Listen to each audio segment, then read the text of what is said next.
People of the internet, welcome to yet another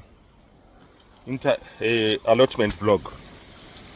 Saka nhasi masettings tikudiridza mupolitano yematungwa. Saka ndingokurakidzai masettings acho mubva mangoziva kuti tiri papi. Saka ndatobva kuseta izvozvi nyingi yedu iyi. Saka yakumbomudiridza maane time musingadiridzwi. Ndaingoitawo zveken apa neapa. But ndatirega ndimbodiridza ndimboreviva matungwa edu aya. Nhasi ndichanyatsomudiridza zvekudaro. I think ndikufanira kuwedzera rimwe side iri. Well. Ndozongoisawo zikeni ipapa. Anyway, nhasi idea ndeyekuclear poly tunnel yenet yeblue. Ndikurakidzei. Ndikagona kuiclear iyoyo by the end of the day ndiye ndaitable. But hamusi kudyarwa hamo nhasi. Plus tatenga compost yekungoleya pamusoro ndiyo inofugidza manyowa edu. Tatenga mabhegi akati kuti. Saka muno muglass house, mugreenhouse, muri kuona kuti zvatakasowa zviri kubuda. Pane tsunga, pane spinach, pane rep. Zviri kubuda zvekudaro. Manji tosvipa about 2 weeks toenda kutozvitransfer. Izvo. 2 weeks tinenge takutotransfer. Muno munhu ndichada kumudiridza futi. Because munongoiswa tumvura tushoma shoma. Icho chibage chedu chakubuda icho. Saka ndichada kumudiridza futi muno. Ndongoti pamusoro. Zvongoita zvakadaro.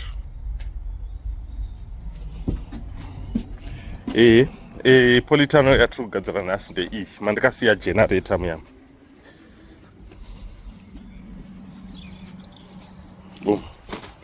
Ndo target yanhasi iyi. Saka ndakamisa manyowa last year ndikangosiya ari pamusoro. Saka this year it means kuti ndichatema muriwo yo first. Then ndodzora imwe muriwo yacho ndeikanda mucompost. Then ndotanga kutimba. Pamwe ndichaita nerotaveta, ndongoti garra, ndongoita zvandakaita kuyakwe.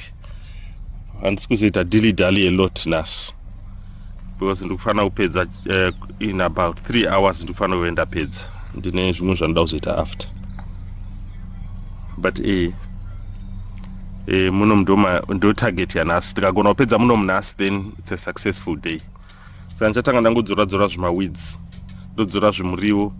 Ndoisa rotaveta then ndongo clear zvimaweeds nezvimasora. Zviuswa zvinenge zviri mumanyowa. Zvinenge zvasaririra. Otherwise ndokubatai ndikaenda ndinotora rotaveta. Guys, paita change of plans. Ndanchida kutanga nemupolitano yeblue. But izvozvi ndazofunga kuti beta nditange ndaclear chistoreroom ichi. Because chimwe chacho hamene chakafukunura mukati meimwe storeroom yedu. Saka haichisiri very usable. Saka inoita ingokanda junk.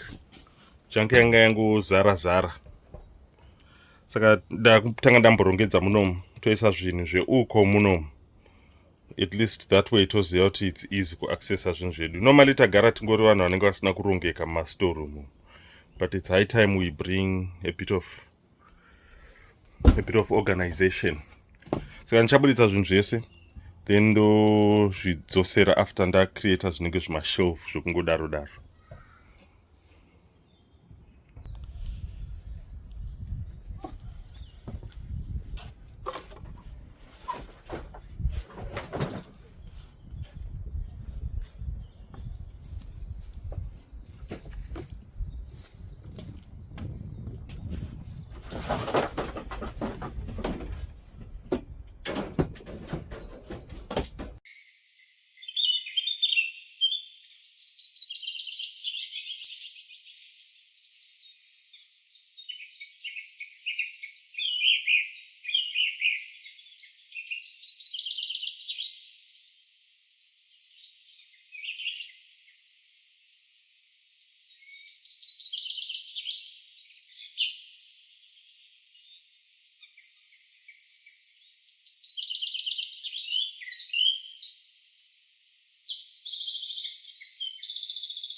Saka idea yanga iri yekurongedza, but it's turning into a project because ndaona kuti izvo better kubva ndangoisa mashelf.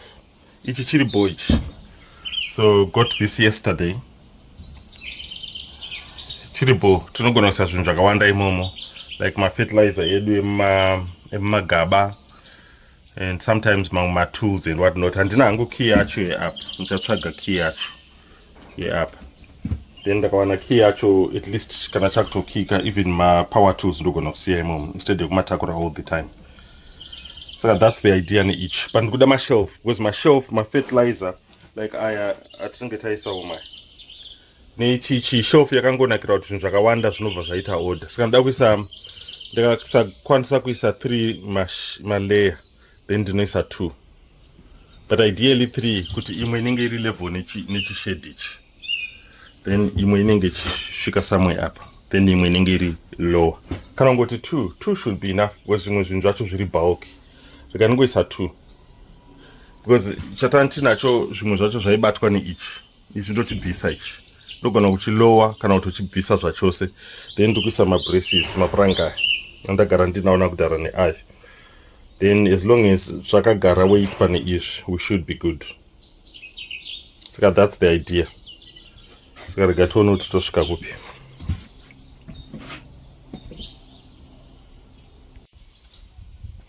People of the internet, that job has taken hours. This is where I am now. So we've put up the top shelf. Ndakuisa iyo yepasi. Then after that, Pamsora, I was thinking of adding another shelf, but I probably won't. Don't go see R2. But that's where we are. Shirkubuda. And there was going to be a lot of storage in this one. So it's a lot of ningi panzi up. But anyway, I still need to leave in the next hour or so. Saka nchaita muno 20 minutes, then ndototanga kutodzosera zvinhu mukati. Maybe ndozopedzisa mangwana.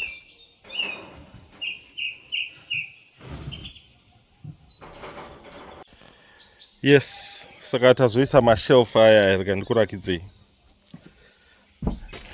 Taisa mashelf, taisa 3. Pane yepasi. Ameno kana muri kuiona iyi. Dai ndarakidza ndisati ndaisa zvinhu pamashelf pacho. But 3 zvigubhu zviri pasi kuright izvo, I think ndichazvipa away. We used to use them Saturday mugodi. Saka then there is this second one ish. Saka the first one ish in a brown ish chichichi pane generator ish. Then the second one ish. Then the third one angori, you know, yakangorarirwa neladder. There's this and there's another one kuside uko. Then there's this one chakabata ma lawnmower. Ari 2 ma lawnmower ne rotavator. Zvakaparikira pane chino 1. Then shredder icho chingori paside. Hansa ndapedza kuita neat muno, but yes, we've moved most of the stuff from the other old shed. Ndinokupa a quick old shed. Then we've got this cabinet. Haisati yani key, but painenge yani key ndo munenge makugara zvinhu zviri a bit. So at the moment mune charge yemakita mabattery. Then mune saw, 2 masaw, imwe Bosch iyo neimwe yacho parkside. Then mune pump, iyo pump iyo ndo yataishandisa kudiridza ne generator. Then icho chingori chibox chaining yacho. Then mune stand.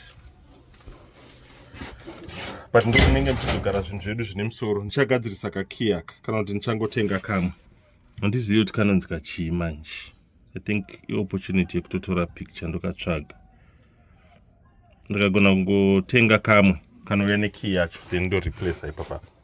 But otherwise that's where we got to. Ndada kuisa imwe shelf chaiyo pamusoro apa. But ndazoona kuti no need really izvi zvakawandisa. Zvimwe zvinhu zviri apa zvinhu zvekuti ndida kurasa. Saka pandichaenda kurecycling center ndichabva ndanozvirasa. Then we'll take it from there. Otherwise that's ayo rega ndikurakidzei ningi yayi. Weekend yatozopera tichiita zvemashelf izvo zvizvo. But anyway, handina kuita time yakawanda panapa. It was Orisia's birthday. Saka watakangobvawo nezuro kusvika tazodzoka nhasi. Tanga tisingoitawo zvebirthday. Nothing much though, but yes, something, a little something.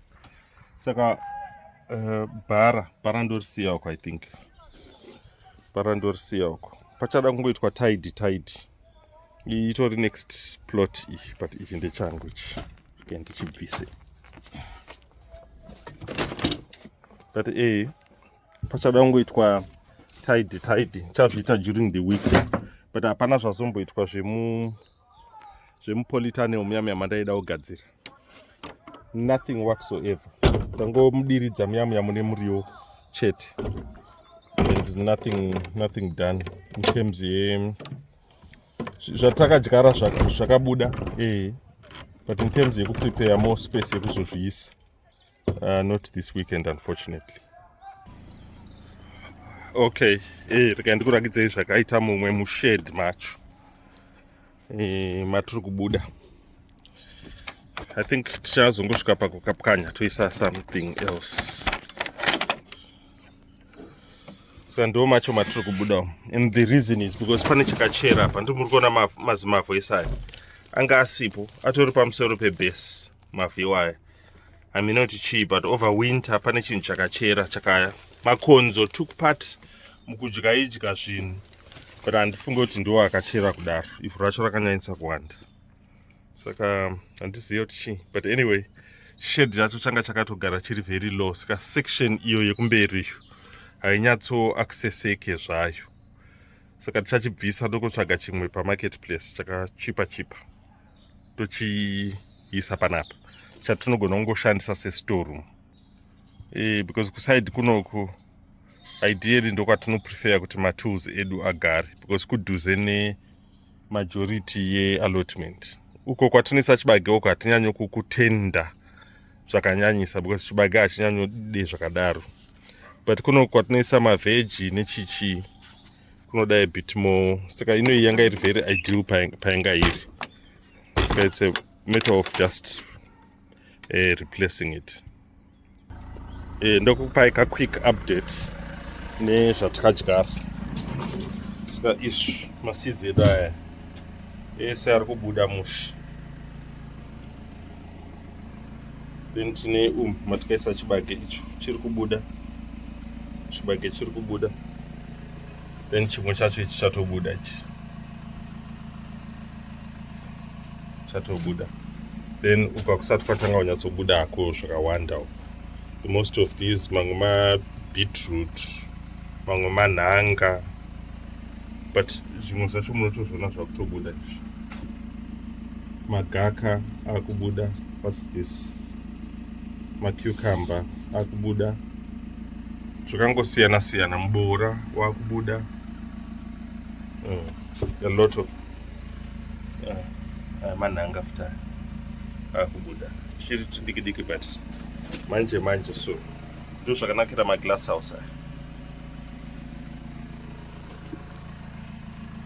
zvinhu zvinonyatsoita because climate yacho iri controlled still but zvinonida kuzoclimatiza before zvabuditswa catch 1 panze saka muchikwanisa unombobuditsa hako mavhasi aya omboita time ari panze maybe paunongochishandawo chita zvimwe zvinhu until waready kuma-transplant.